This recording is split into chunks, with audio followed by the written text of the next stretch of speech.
5 kesalahan fatal dalam mendisiplinkan anak menurut riset psikologi dan neuroscience. Ayah bunda, banyak orang tua merasa sudah tegas, sudah keras, sudah capek-capek menasihati anaknya. Namun, yang terjadi justru sebaliknya.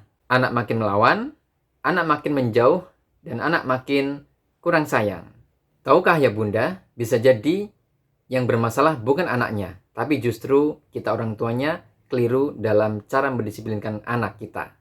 Dan berikut ini adalah 5 kesalahan fatal orang tua dalam mendisiplinkan anak menurut riset psikologi dan neuroscience. Kesalahan yang pertama, menganggap bahwa teriakan membuat anak lebih disiplin.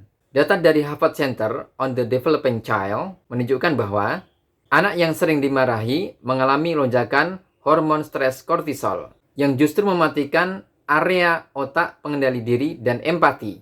Bagaimana akibatnya? Yang terjadi justru anak makin sulit diatur, bukan malah makin patuh. Kesalahan yang kedua, orang tua langsung menghukum saat anak emosi. Riset Dr. Daniel Siegel dari UCLA menegaskan bahwa saat anak marah atau tantrum, otak logikanya offline. Jadi, saat kita menasihati di momen ini, kita sama dengan ngomong dengan tembok.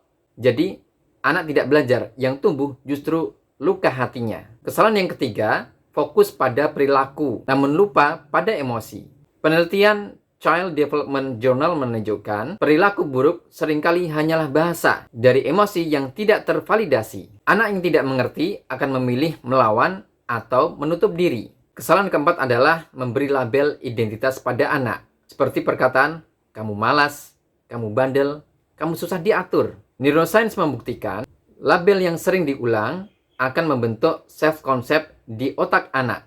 Jadi, yang lahir bukan disiplin, tapi anak yang percaya bahwa dirinya memang begitu. Kesalahan yang kelima, mengandalkan takut bukan koneksi. Riset menunjukkan anak yang tumbuh dengan disiplin berbasis takut memiliki risiko yang lebih tinggi mengalami masalah emosi dan relasi di usia remaja. Di sini mungkin anak menurut, tapi hatinya menjauh. Dengan demikian, kalau cara lama kita selama ini tidak bekerja, lalu bagaimana cara mendisiplinkan anak tanpa teriakan, tanpa luka, dan tanpa merusak hubungan? Maka jawabannya tidak sesederhana, tegas, dan sabar. Ada ilmu otak, ilmu emosi, dan ilmu hati yang perlu kita pahami.